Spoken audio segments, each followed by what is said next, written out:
The sun was high in the sky and the heat was strong. The dry wind blew over the empty fields.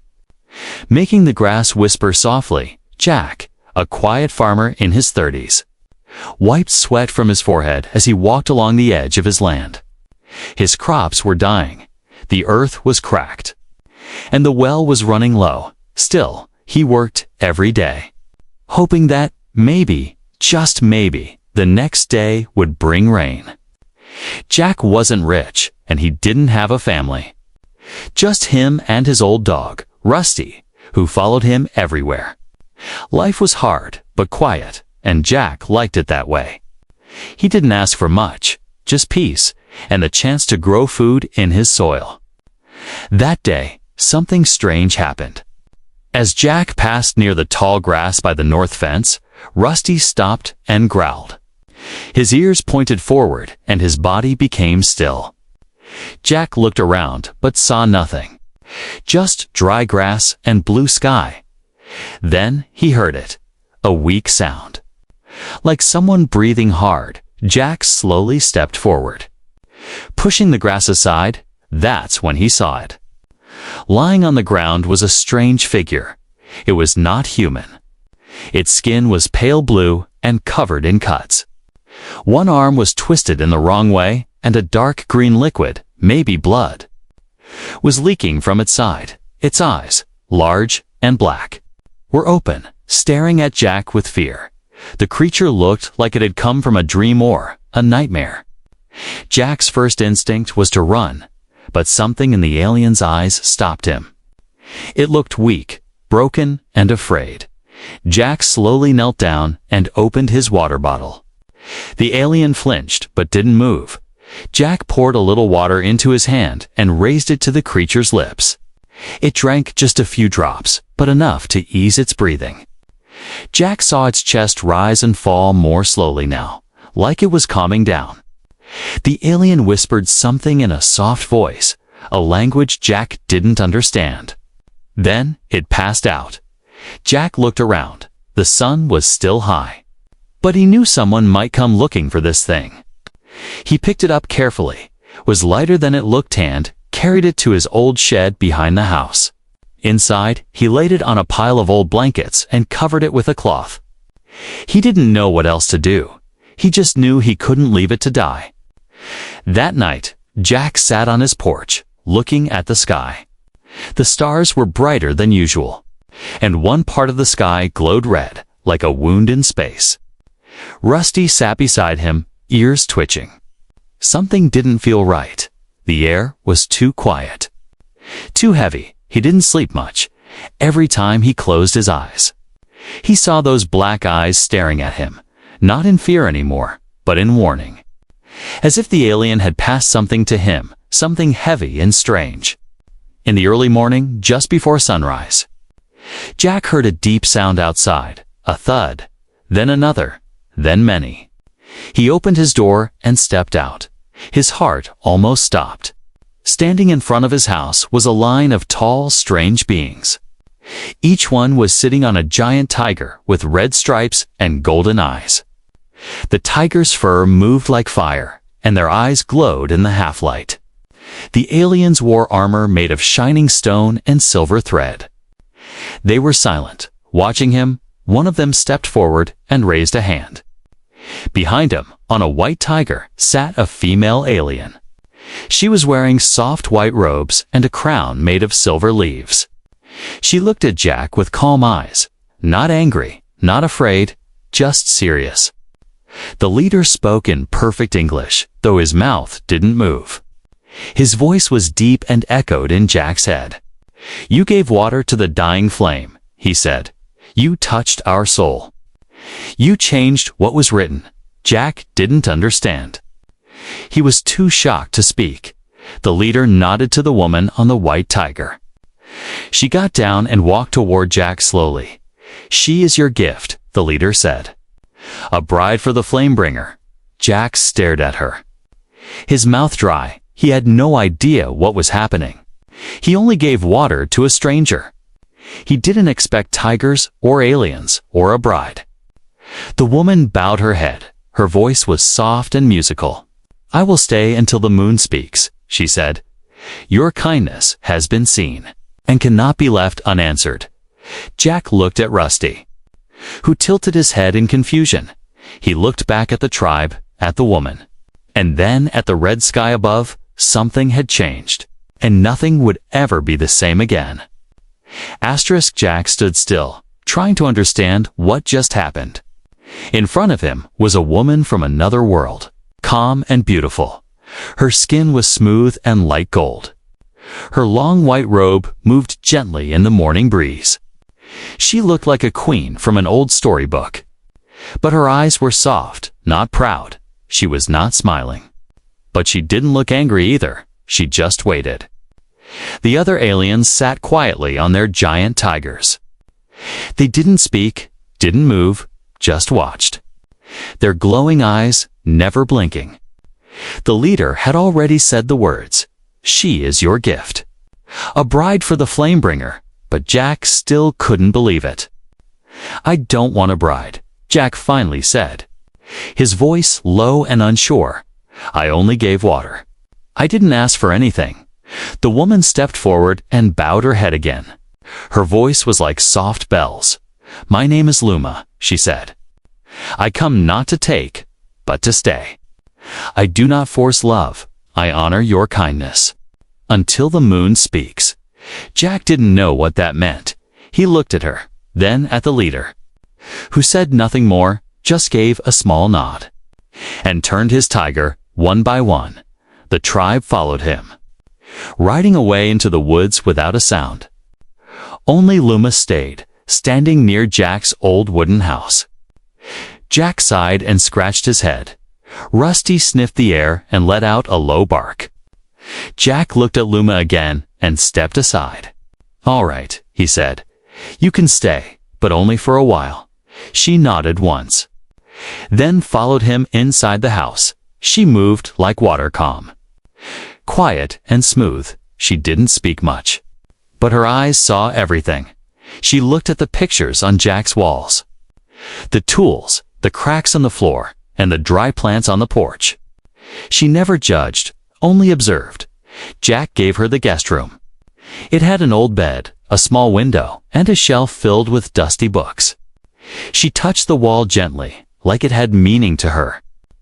Then she closed the door behind her. The next morning, Jack woke up early as usual. But something was different. He stepped outside and froze. His farm looked alive. Tiny green shoots were pushing through the dry soil. Flowers with strange colors were blooming near the fence, and the air felt cool. Luma was standing in the middle of the field. Eyes closed, hands raised, she was humming, low and steady. And where she walked, the ground healed. Jack didn't know what to say. He just watched. Something inside him felt warm, like a forgotten fire starting again. Later that day, they sat on the porch. Jack gave her a cup of warm tea. She held it carefully, studying the steam like it was a gift. "Why did you call me Flamebringer?" Jack asked. Luma looked at him with calm eyes. "It is not a name," she said. "It is a sign. One who gives water to a dying flame becomes the keeper of the next light. The old stories said it would happen, but no one believed it would be on this world." Jack shook his head slowly. "I'm just a farmer." Luma tilted her head. "And yet, you gave life to someone not your own for the next few days." Luma helped around the farm. She moved without asking, planting seeds Jack had never seen. The seeds glowed in the moonlight and grew faster than anything Jack had planted before. Birds came back, and so did butterflies. The land seemed to wake up. But something else returned. Two strange sounds at night. Jack began hearing soft clicks from the woods, like someone walking with metal boots. Rusty growled more often, and once he barked at the trees. But Jack saw nothing. Then, one night, Jack couldn't sleep. He walked outside and looked at the stars. The sky was clear, but a thin red line was spreading across the edge of space, like a crack in the sky. He felt a chill, not from the air, but from inside. The next morning, Jack found something behind the shed. It was a stone with strange writing on it, not there the day before. Luma touched it and her face grew serious. "They are near," she whispered. "The ones who chase fire." Jack frowned. "What does that mean?" "They do not care about kindness," she said, "only power. They want what I carry." Jack looked at her closely. "What do you carry?" She placed her hand over her heart. "A seed, one of the last. It grows with care, but dies with greed." Jack didn't understand fully. But he knew one thing: this was bigger than him. Bigger than his farm. Even bigger than Earth. That night, as he drifted to sleep, Jack had a dream. He was standing in the field, surrounded by fire. But it wasn't burning him. It felt warm, alive. The tigers were there too. And they were speaking, but not with words. One of them looked straight into his eyes and said, "Protect her. She carries more than you know." Jack woke up in a cold sweat. His heart was beating fast. He turned and looked at the door to Luma's room. It was closed, but he knew she was awake too. Something was coming, and Jack was no longer just a farmer. The days passed slowly, but everything was changing. Jack's quiet farm, once dry and dying, was now full of green life. Strange fruits grew on the vines. Flowers with glowing petals opened at night. And the soil felt soft and rich. The air smelled fresh, like the world had just been washed clean. But with this beauty came a heavy feeling in the air, like the calm before a storm. Luma spent most of her time walking the land. She didn't speak much. But Jack often caught her whispering to the plants or touching the ground with her fingers. When she hummed, the plants moved. When she cried, the wind became cold. Jack didn't ask questions. But he watched everything, and deep inside, he knew there was something she wasn't telling him. At night, the strange sounds grew louder. There were clicking noises in the forest. Shadows that didn't move like animals. Rusty barked more than ever once. Jack saw a tall figure near the edge of the trees. But when he ran to look, it was gone. Luma told him nothing. But her eyes grew darker each time she looked at the woods. One evening, after dinner, Jack went to the barn to check on the tools.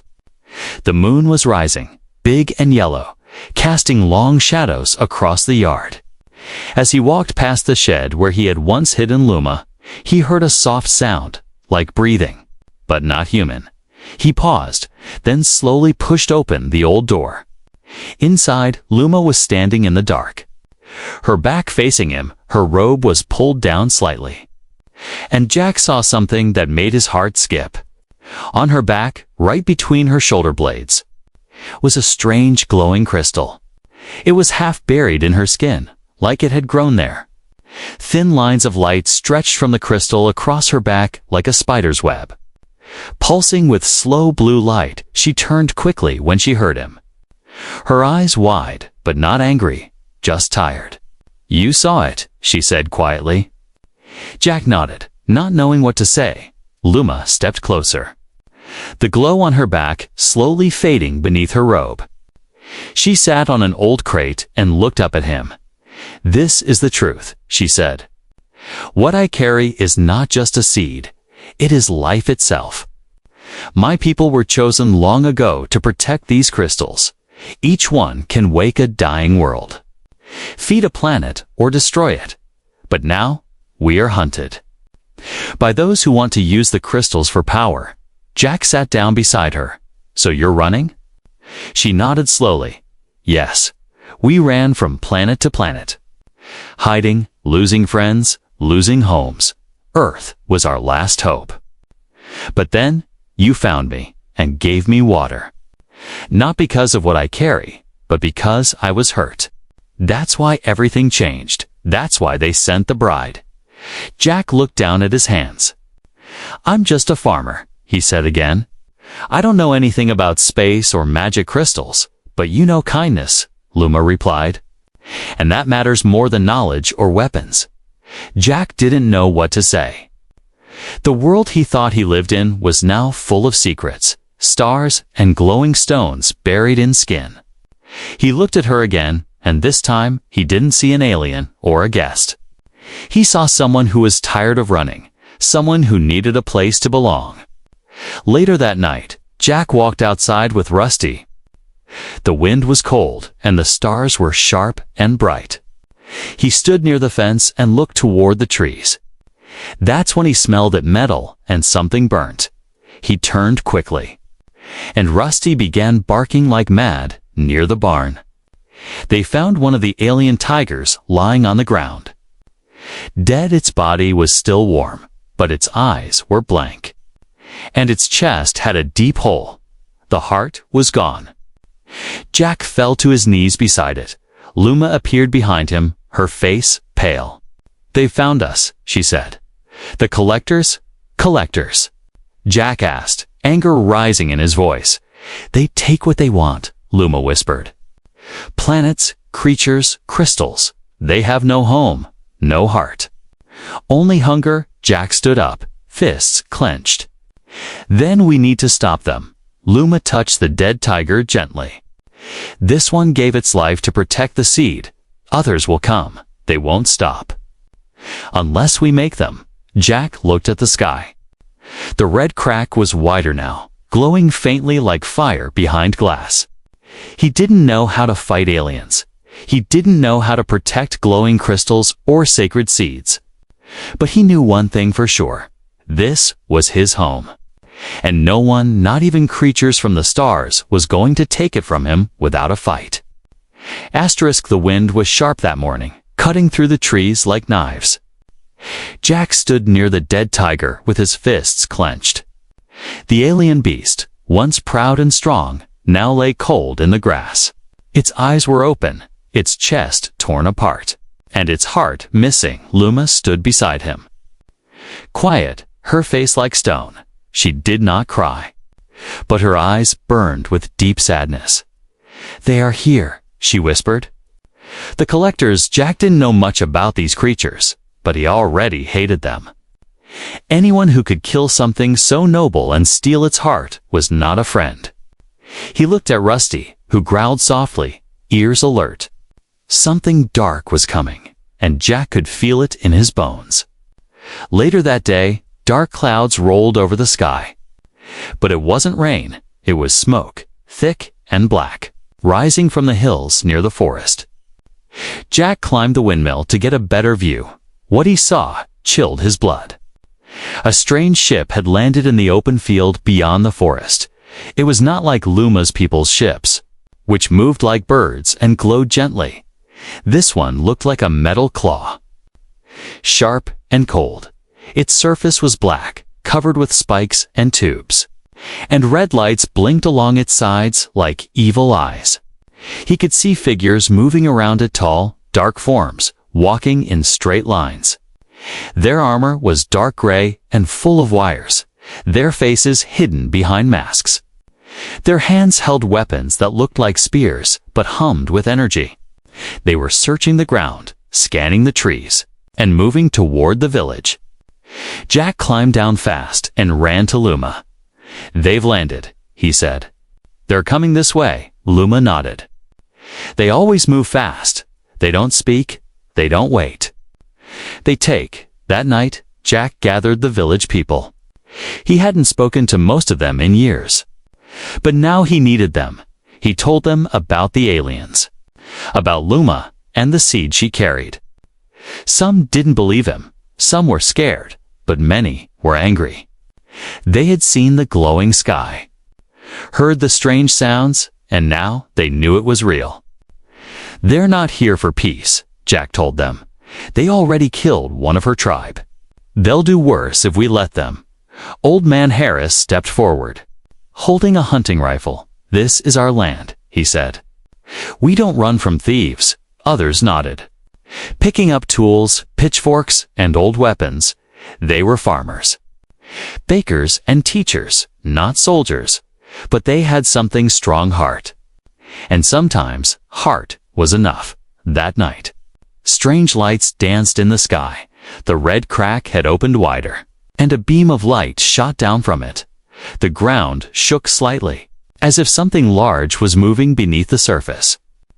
Jack didn't sleep. He stood guard with Rusty. Eyes scanning the trees, Luma sat by the fire, her hands glowing faintly as she whispered to the seed inside her. Then, just before dawn, they came. The woods exploded with motion. Trees cracked and fell as the collectors walked forward in rows. Their boots crushed everything beneath them. Their weapons crackled with energy. They made no sound. No battle cries, just silence, deadly and cold. The village met them with fire and steel. Jack had built traps using old tools and wires. Pits, nets, and spike traps hidden beneath leaves. When the collectors stepped in them, some fell, but many kept coming. Their armor was thick, and they healed fast, like machines. The villagers fought hard, throwing fire, swinging axes. Using anything they had, Jack moved like lightning, striking with a burning stick, protecting Luma as she stood behind him.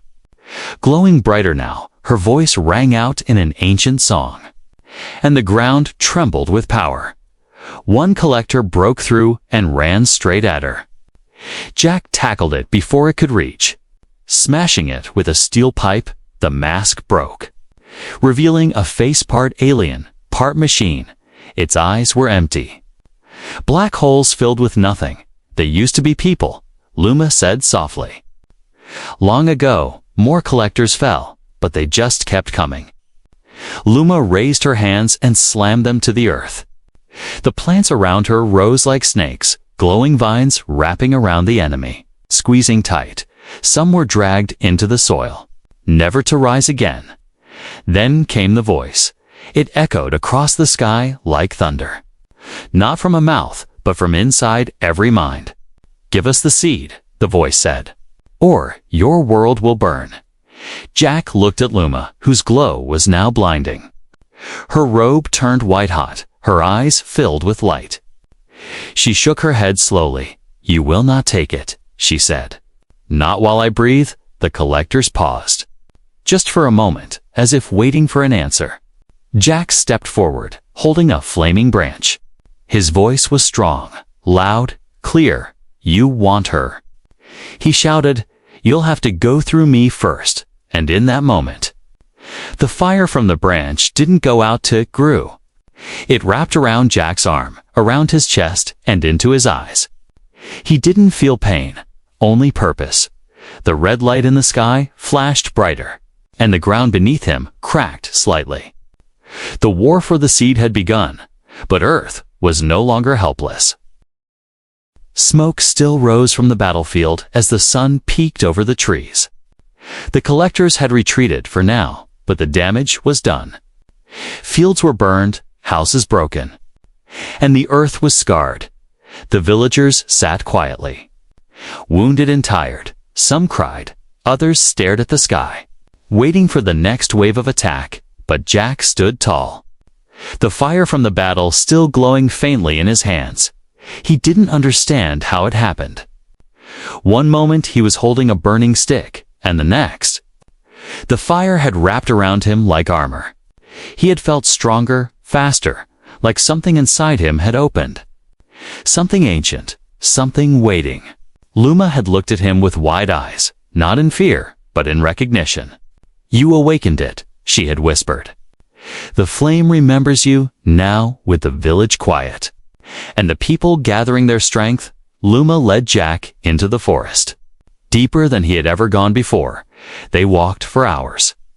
Past strange trees that shimmered in the sunlight. Past rivers that glowed blue and soft until they reached a hill covered in silver moss.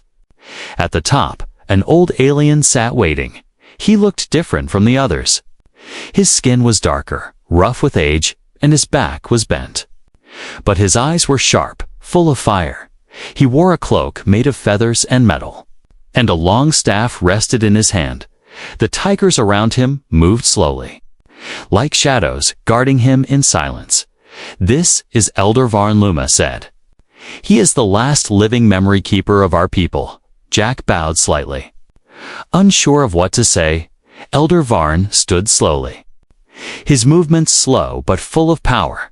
He walked up to Jack and placed a hand on his shoulder. The old alien's voice was low and deep. "Like thunder hiding in the earth, you carry the flame," he said. "But you do not know the story." Jack nodded. "I don't understand any of this." Elder Varn looked up at the sky, where the red crack still glowed faintly. "Long ago, before your world forgot the stars, humans and our kind were allies. You were called the Flamebearers, chosen protectors of life. One of your ancestors, a man named Arlen, stood beside us in the last war.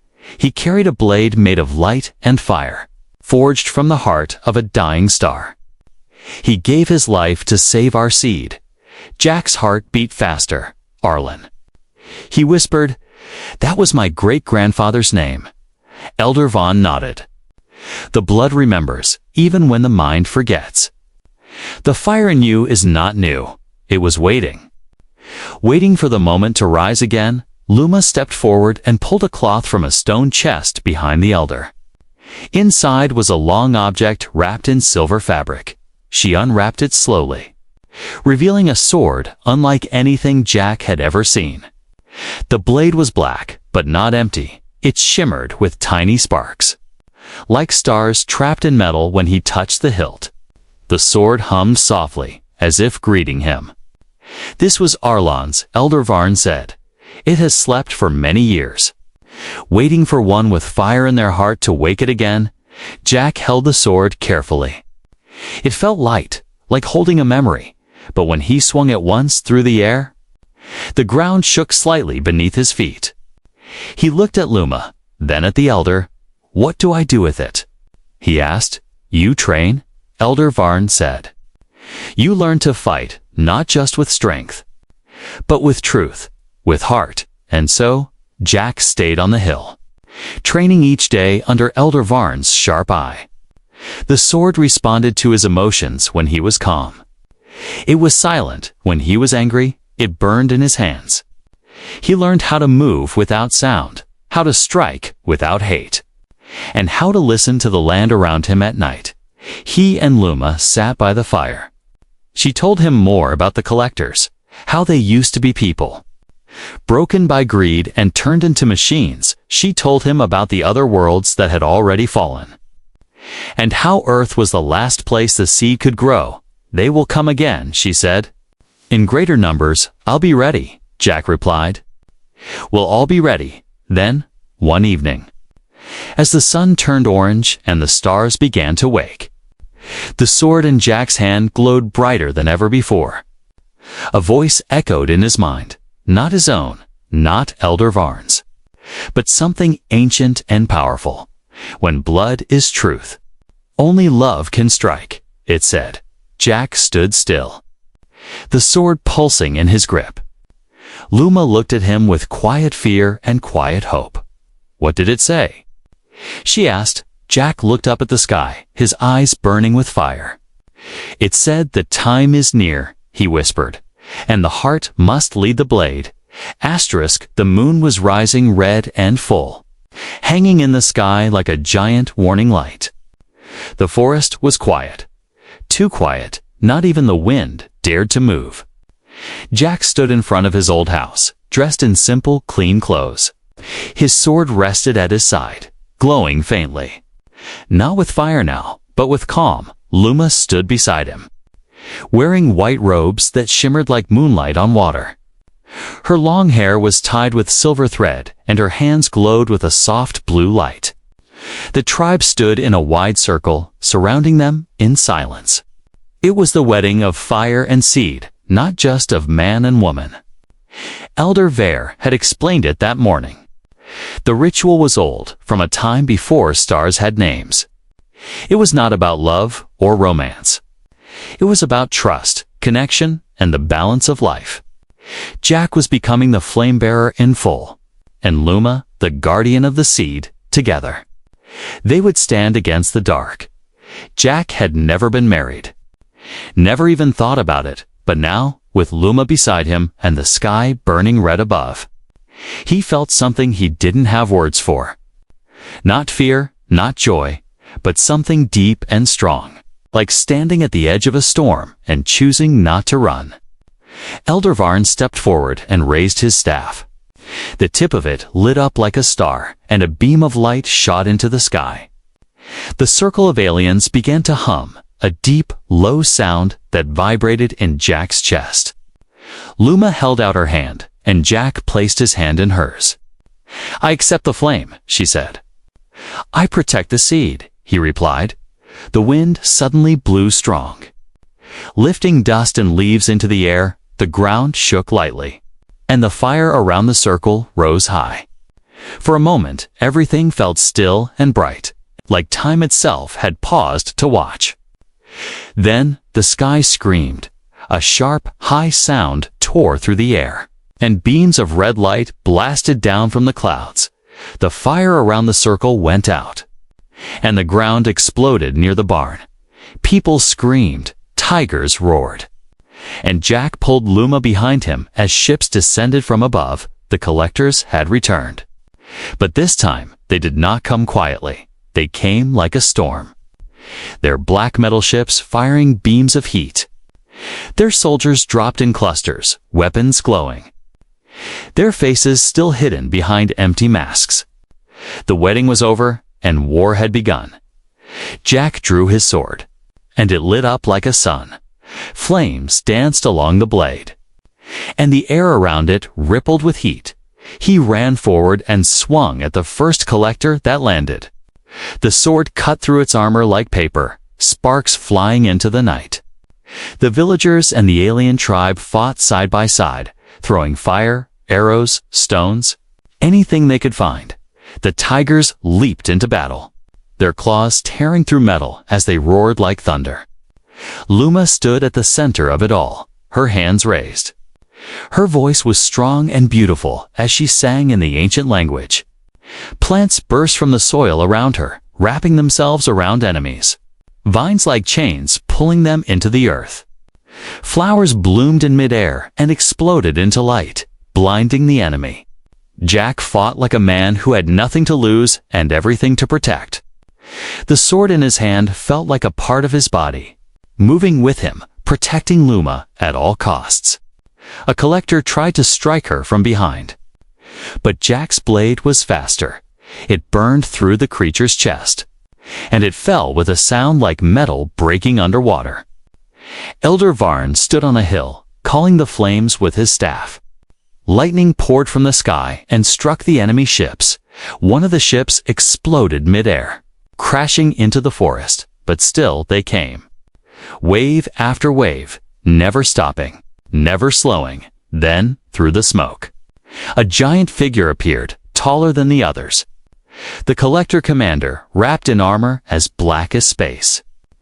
Its voice filled every mind on the field. "The seed belongs to no one," it said. "We will burn your world to take it." Jack stood in front of Luma, sword pointed at the giant figure, his eyes full of fire, his body glowing. "You'll take nothing," he said. "Not while I breathe," the commander laughed, a cold sound. Then raised his hand and fired a blast straight at them. Jack held his sword up, and the fire around him exploded. Forming a shield, the beam hit, but did not pass. The sword cracked, but it did not break. Luma stepped forward, glowing brighter than ever. Her eyes met Jack's, and she placed her hand on his chest. "Together," she said, "the fire and the light became one." Rising high above the battlefield, a wave of power spread out in all directions, knocking back the enemy, freezing the ships. And shaking the earth, the collector commander fell to one knee, sparks shooting from his armor. But it wasn't over, not yet. The final battle was coming, and Jack, the flame-bearer, would be ready. The battlefield was quiet now, but the silence was heavy. It was the silence that comes after thunder, after the world screams and then holds its breath. Smoke drifted through the air like ghosts. The ground was burned, the sky still red with cracks, and pieces of enemy ships lay scattered like broken teeth. But in the center of it all stood Jack, the last flame-bearer, and Luma. The guardian of the seed. The fire around Jack had faded, but the heat still lived in his body. His sword was cracked but glowing. Alive with a quiet flame, Luma stood close to him, her skin glowing like starlight. Her robes were torn, her face was tired, but her eyes were strong. The Collector Commander knelt before them, one knee in the dirt, his black armor burned and split, wires hanging from his side like broken roots. "You should not have survived," the commander said, voice filled with anger and disbelief. "No human has ever stood against us." Jack took a step forward, sword still raised. "I'm not just a human," he said. "I'm the fire you tried to kill long ago, and this time the fire fights back." The commander rose, pulling a second weapon from his side, a long blade made of red energy. He roared, rushing forward for one final strike. Jack didn't move. Luma placed her hand on his back, and the broken sword in Jack's hand lit up once more, brighter than ever before, like the sun had been poured into the blade. The two clashed in the middle of the field. Fire against shadow, light against hunger. The earth cracked beneath them. The sky shook. The villagers and alien tribe watched from behind ruined walls and broken trees, waiting, praying, hoping. The battle was fast and wild. The commander swung hard. Each blow meant to end everything, but Jack moved with purpose. With control, he didn't fight with hate, he fought with heart. Every strike came from his promise to protect, not to destroy, and the sword responded, burning hotter with every step. At last, Jack dropped to one knee, dodging a killing blow, and rose with a final upward strike. The sword cut through the commander's chest, not with fire, but with light. The dark armor split open, and inside, for a moment, Jack saw a face, a human face, old and afraid, lost long ago to greed and power. Then the light took him, and the commander was no more. Only dust remained, floating into the red sky. The battlefield grew still again, and then, slowly, the red crack above began to close. The sky turned orange, then soft blue. The fires faded, and the land took a breath. Luma fell to her knees, her hands on the ground. Whispering something in her language, glowing vines spread out from her fingers, wrapping around the broken soil, healing it inch by inch. Jack looked around, his chest rising and falling with each deep breath. The villagers stepped out first. Then the alien tribe. They walked toward him, not cheering, not shouting, but with respect, with wonder. Elder Varn placed his hand on Jack's shoulder and bowed deeply. "You have done more than we ever dreamed," he said. "You have awakened the new flame." Luma stood and faced Jack. "The war is over," she said softly, "but something new must begin." Jack nodded slowly. A new world. The days that followed were quiet, but full of work. Together, the humans and the alien tribe rebuilt the village. The tigers stayed, walking calmly through fields and paths like guardians. The glowing plants Luma had planted grew fast, covering the wounds of the land. The children learned both Earth stories and star stories, and for the first time in many years, peace had a home. Jack and Luma did not leave. They stayed on the farm, but it was no longer just a farm. It became a place where others came, not to take, but to learn, to share, to heal. The fire still lived in Jack, but it did not burn. It warmed. It became a symbol, a promise that kindness was not weakness, and heart was stronger than metal. One night, as Jack sat on the porch with Rusty at his feet, he looked up at the stars. A new star had appeared in the sky, bright and golden. It pulsed like a heartbeat. Luma joined him. Sitting beside him in silence, her hand found his, and they watched the star together. "What do you think it means?" he asked. She smiled gently. It means someone else just gave water to a stranger. Jack laughed softly. And the sound carried far into the night. The fire inside him glowed again. Not for war, but for life, for love, for hope. And somewhere in the universe, the flame spread again. Not to destroy, but to light the way.